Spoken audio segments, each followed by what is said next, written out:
Gracias, señor diputado. Tiene la palabra el diputado Alfonso Marquina.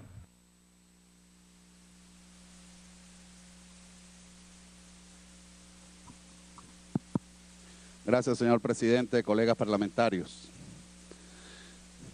Cuando viene a la Cámara este crédito adicional, no solo es para cubrir la incidencia del 30%, como lo acaba de señalar la propia bancada del oficialismo, en estos recursos, no sé si no se oye, de ese que está muy bajo el volumen allá, pero en todo caso, presidente, aquí vienen también recursos, como lo acaba de decir la bancada del gobierno, para cubrir los aguinaldos y para cubrir incidencias salariales de la partida 401 que no están previstas en el presupuesto y que ellos hablan de insuficiencia. Pero la verdad es que hoy se está demostrando aquí quién le miente al país.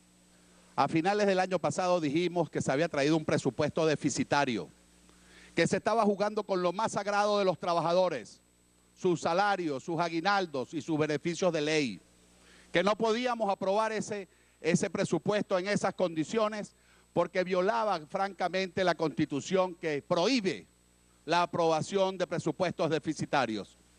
Y ustedes dijeron ante el país que era mentira y hoy con su cara muy lavada vienen a traer unos créditos adicionales para tratar de medio garantizarle los aguinaldos a los trabajadores venezolanos. Nosotros, por supuesto que lo vamos a votar, porque nosotros, a diferencia de ustedes, no juegan con lo más sagrado que tiene el trabajador, que es el salario. Y hay que escuchar, chicos, de verdad, a veces con asombro, cómo se burlan de la gente. Venir aquí un diputado ahora a decir que este es el salario más alto de América Latina. 4.230 bolívares por trabajador. Si lo calculamos entre 50 bolívares por dólar, que es la tasa, una de las tasas oficiales, que es la que más uso le está dando este gobierno, porque la mayoría de los bienes y servicios importados se están pagando con 50 bolívares por dólar. Compañero diputado, saque cuenta. Esto es equivalente a 84 dólares al mes, lo cual a 30 días de la semana, del mes, estamos hablando que el salario de un trabajador venezolano es de tan solo 2 dólares con 80 céntimos. Y si lo sacamos al mercado paralelo, bueno, es mucho peor. Estamos hablando entonces de que más de 100 bolívares, lo que llevaría el salario del trabajador venezolano a 1 dólar con 40 céntimos por toda una jornada de trabajo. En un país que ha manejado más de 1.250 millones de dólares y que aquí se vengan a burlar de cómo explotan a los trabajadores venezolanos, pagándole sueldos de hambre, de miseria, que no alcanzan ni siquiera para acceder a una tercera parte de la canasta alimentaria. Pero además, colegas parlamentarios, por supuesto que hay que hablar de la injusticia. Si bien es cierto que que es una irresponsabilidad con los funcionarios y los trabajadores del gobierno nacional, peor es que se traten como venezolanos de segunda a los trabajadores de las gobernaciones y de las alcaldías. Aquí vino un aporte, chucuto por lo demás, que dicen que es la mitad de lo que se le va a dar a los estados y municipios, pero que no alcanza ni siquiera para pagar el incremento del 30% y mucho menos las incidencias legales que traen consigo los aumentos salariales en las gobernaciones y alcaldías. Este es ya el quinto aporte que se le da al gobierno nacional para poder hacer frente a los sueldos y salarios y al incremento salarial decretado por Nicolás Maduro. Uno solo se le ha dado a las gobernaciones y alcaldías, y es que yo me pregunto, ¿es que esos venezolanos no tienen tanto derecho como tienen lo de la administración central? Pues por supuesto que lo tienen, y seguiremos nosotros levantando la voz para que no se siga destruyendo el salario, el empleo digno que tienen derecho legítimo no solo los que viven en Caracas, sino los que viven en cada rincón de la patria. Y por último, ciudadanos diputados, voy a hacer una observación de fondo, o de forma, mejor dicho, sobre este crédito. Y tiene que ver Con el decreto publicado en la Gaceta 414.696, el decreto 1227, que elimina algunos ordenadores de pago, elimina algunos ministerios. De acuerdo a este decreto, quedó eliminado, aunque ustedes dicen que son el ecosocialismo, nada más y nada menos que el Ministerio del Ambiente, como también quedó eliminado el Ministerio de la Juventud. Y este decreto, en su artículo 5, habla de que la ejecución presupuestaria de estos ministerios, llámese el de Vivienda y Hábitat y Poder Popular para el Ambiente, que se fusionan, el único ordenador de pago es el Ministerio de Vivienda y Hábitat, y que el crédito aprobado en la ley de presupuesto debe ser ejecutado por este funcionario. Es decir, lo aprobado va a ser pagado, el ordenador de pago es el ministro de Vivienda y Hábitat. No puede ser que hoy se vaya a aprobar un crédito adicional asignándoles recursos a dos ministerios que desde el día 3 de septiembre fueron eliminados. Entonces aquí lo que ustedes tienen que hacer es sumar la insuficiencia de un ministerio y la insuficiencia o déficit de otro ministerio y asignárselo al único ordenador de pago, que es el ministro de Vivienda y Hábitat. Pero a nosotros nos sorprende que en este crédito, en medio de la piratería, como se manejan las cosas, al Ministerio del Ambiente se le asignen 914.610.000 bolívares. Y al Ministerio de la Juventud, también eliminado, donde el único cuentadante ahora es el ministro de Deporte y Juventud, que entiendo que es el ciudadano Álvarez, se le asigna entonces a un ministerio eliminado como el Ministerio de la Juventud 27.483.000 bolívares. Y por favor, hagan la debida interpretación de la ley. Aquí lo que nos está diciendo el reglamento, o el decreto, perdón, es que lo aprobado, es decir, lo aprobado en la ley de presupuesto, tiene que ser ejecutado por ese funcionario. Pero ya el Ministerio del Ambiente no existe. Ahora es un viceministerio. El Ministerio de la Juventud no existe.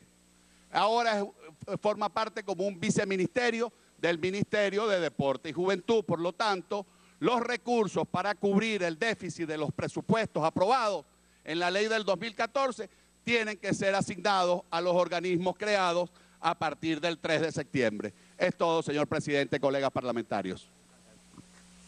Gracias, señor. Tiene la palabra el diputado Marquina.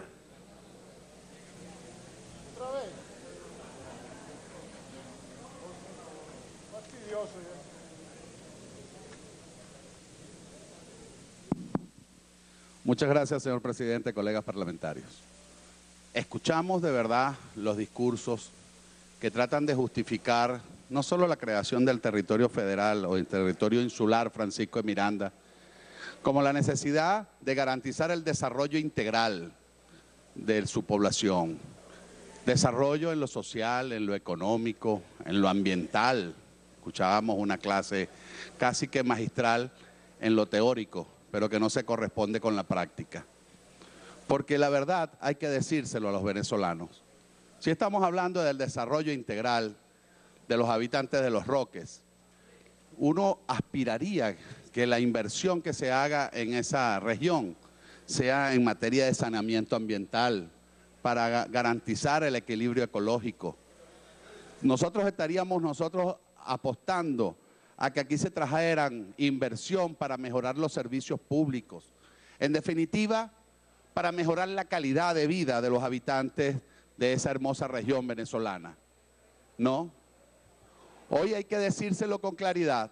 De 224 millones de bolívares, se están utilizando 152 millones en comprar aeronaves, helicópteros, que por cierto, yo le recomendaría a los diputados que revisaran bien estas adquisiciones, porque ya acaba de decirlo el diputado Overo Ruiz de manera muy acertada, de la posibilidad de sobreprecios, pero también de algo nunca visto, de la compra de un avión usado. Y es un avión usado del año 2011. ¿En qué condiciones está ese avión? ¿Quién es el dueño de ese avión? ¿Quién es el que tiene el negocio al venderle al Estado venezolano ese avión? Porque el diputado Homero decía de manera muy acertada el precio de esas aeronaves nuevas, no de unos aviones del año 2011, con casi 4 años de uso, quién sabe cuántas horas de vuelo y en qué condiciones estamos comprando. Y no quisiera yo pensar que es algún enchufado que quiere negociar una chatarra o un avión que ya no le sirve con un sobreprecio al Estado venezolano. ¿Cómo es posible, chicos, que ustedes pretendan venir a justificar esto diciendo que es para garantizar la soberanía y la seguridad del territorio nacional? Es decir, que de acuerdo a los diputados del gobierno, esa parte del territorio no ha disfrutado de la protección, que no es otra cosa que el cumplimiento del artículo 328 de nuestra Constitución. No es estas unidades que ustedes inventan o que crean lo que tienen la obligación de garantizar la soberanía y la seguridad. El artículo 328 establece que nuestras Fuerzas Armadas Nacionales son una institución creada precisamente para garantizar la independencia, la soberanía y asegurar la integridad del espacio geográfico venezolano.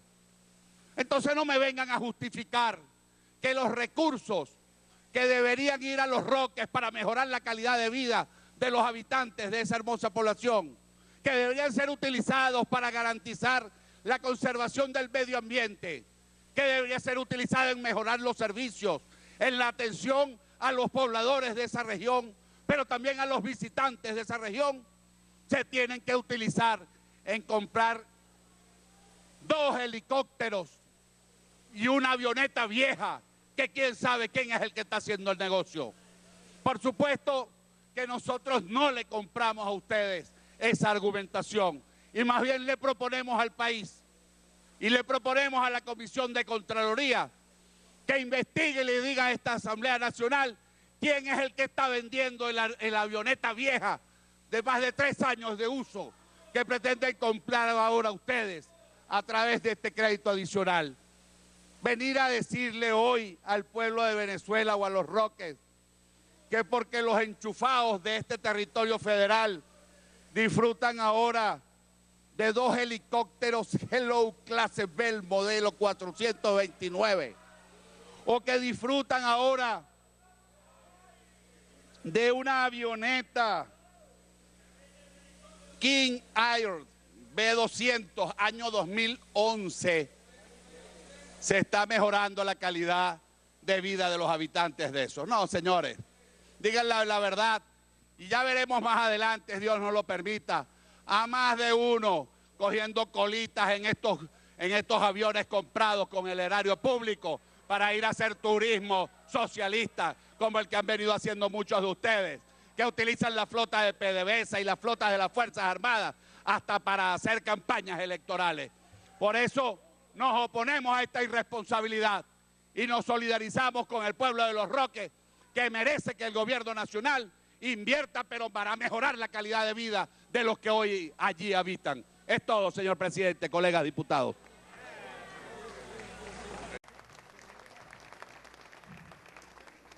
Gracias, señor diputado. Tiene la palabra el diputado Alfonso Marquina.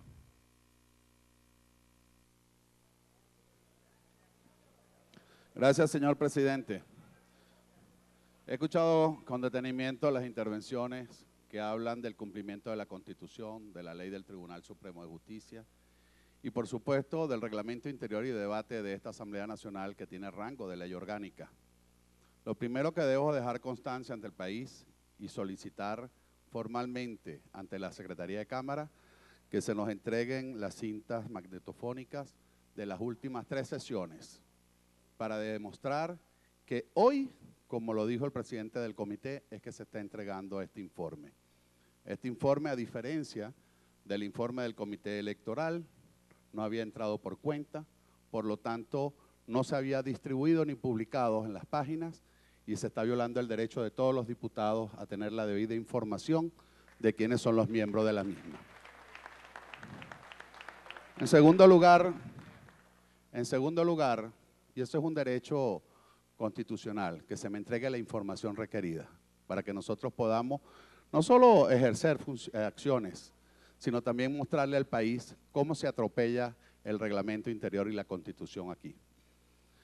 En segundo lugar, esto que está empezando mal tiene sus orígenes ya desde hace algunos años en este Parlamento. De acuerdo a nuestra Constitución, lo que es la intención del constituyente, todas las altas magistraturas son electos por mayoría calificada, es decir, las 2/3 partes. Llámese el fiscal, llámese el contralor, llámese el defensor, llámese a los rectores del Consejo Nacional Electoral e incluso en el diario de debates de la constituyente se ve la intención del constituyentista de que también los altos magistrados, los representantes de uno de los poderes en democracia más importantes, sean producto de una votación calificada. Y esa votación calificada no es caprichosa del constituyente. Y no era para que se plantearan acuerdos, repartos, como si fueran barajitas. Fueran para que se buscara un gran consenso nacional, para que se discutiera, para que los representantes de la pluralidad democrática de Venezuela opinara sobre la pertinencia de cada uno de los aspirantes y los que les transmitieran mayor confianza a todos los venezolanos. Los poderes públicos son eficientes, son efectivos en la misma medida que gozan de la credibilidad y de confianza de la inmensa mayoría de los venezolanos.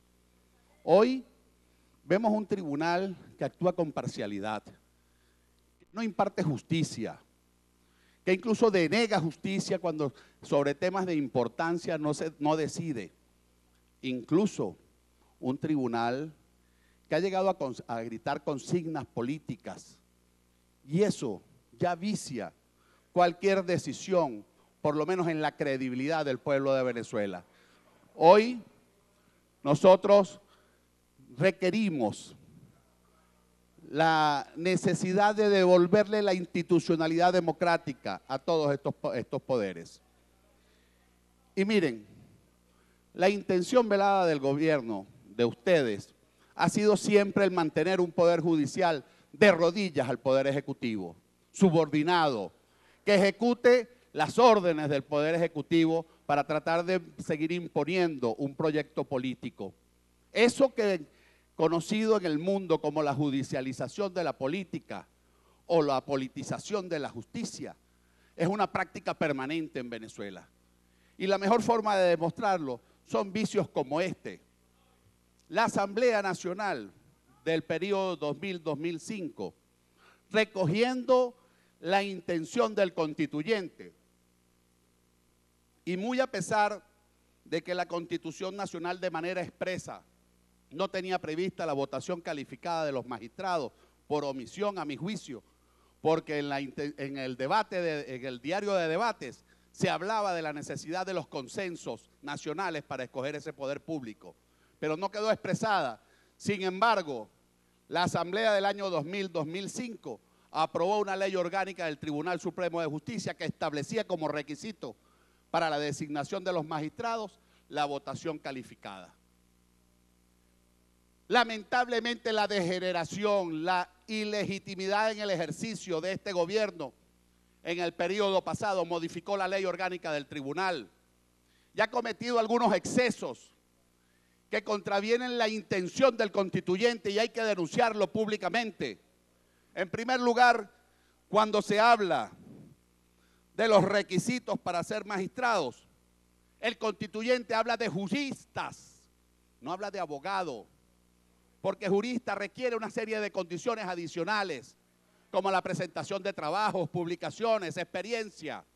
Ustedes modifican la ley para dejarlo en abogado y justificar los excesos que han venido cometiendo en las designaciones.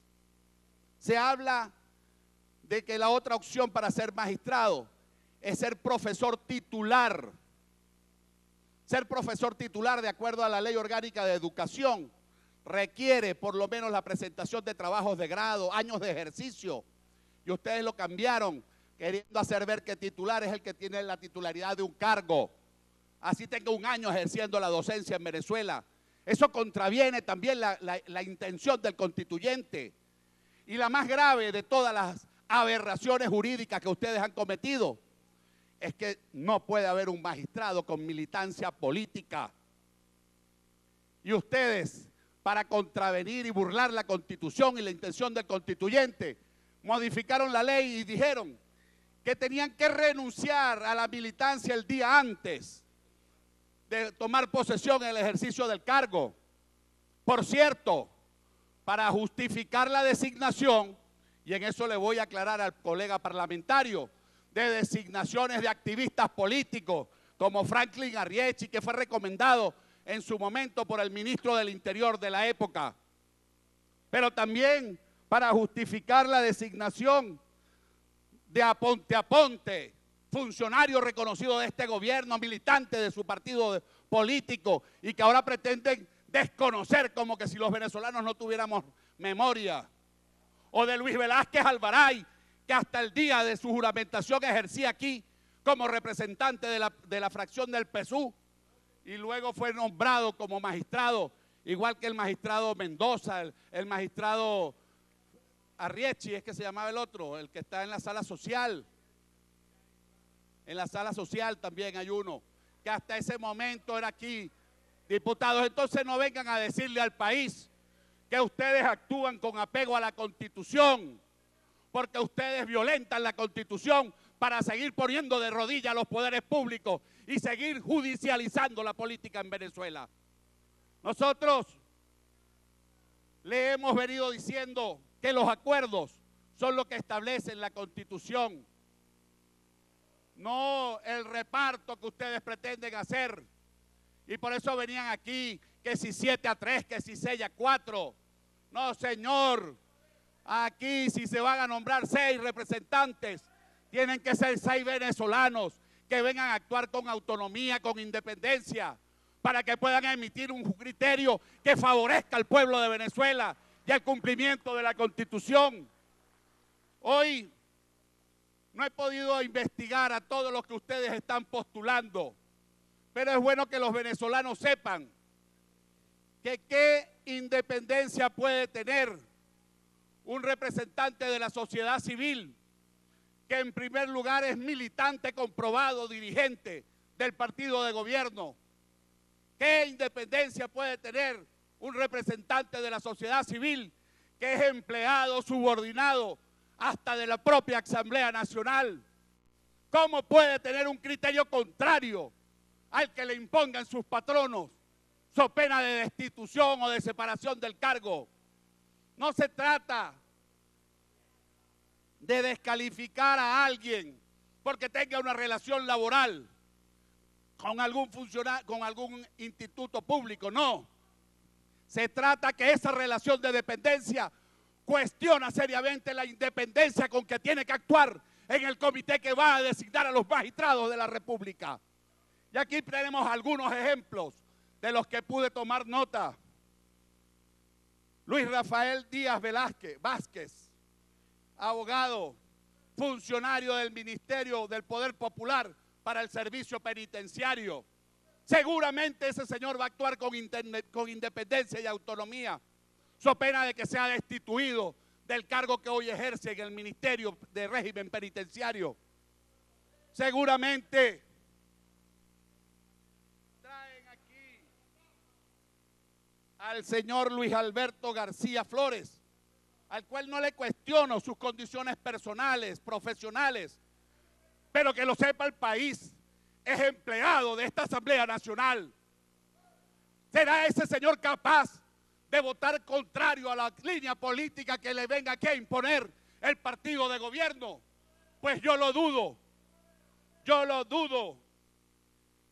Que el señor Mario Luis Arias, administrador de la Superintendencia de Seguridad Social, ¿qué independencia puede tener ese señor al venir aquí a cumplir un mandato constitucional?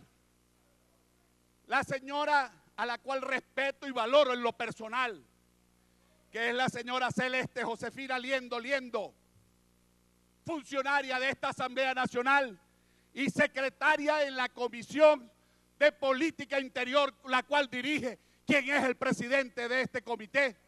Podrá actuar la compañera Celeste, mi respeto desde aquí, pero podrá actuar ella con autonomía e independencia para darle a los venezolanos magistrados que cumplan con la Constitución o magistrados que vengan de ponerse de rodillas ante un gobierno que pretende por la vía de la judicialización silenciar a la disidencia política. Si queremos rectificar, si queremos darle un mensaje positivo al país y al mundo, porque también el mundo nos está viendo, yo no vengo a amenazar con nadie, porque los problemas de Venezuela los vamos a resolver los venezolanos por la vía electoral, hagan las trampas que hagan, pero Venezuela va a salir de esta tragedia que en mala hora llegó a Venezuela. Pero créanme que si creen que con esto le están haciendo un daño a la alternativa democrática, pues déjame decirte que el peor daño se lo estás haciendo al presidente proclamado, que seguirá ante el mundo como un ilegítimo de poderes subordinados que no hacen cumplir con la Constitución y con las leyes. Así que solicito formalmente las cintas para que se demuestre que efectivamente aquí se está violando el reglamento, pero también con las excusas que en lo personal, sobre las valoraciones a estas personas, pero su condición de militante político y su condición de empleado público, cuestiona y lecciona seriamente la condición de imparcialidad y de autonomía que tienen que ser condiciones de un comité que va a elegir nada más y nada menos que a los máximos magistrados de la República de Venezuela. Es todo, señor presidente, colegas diputados.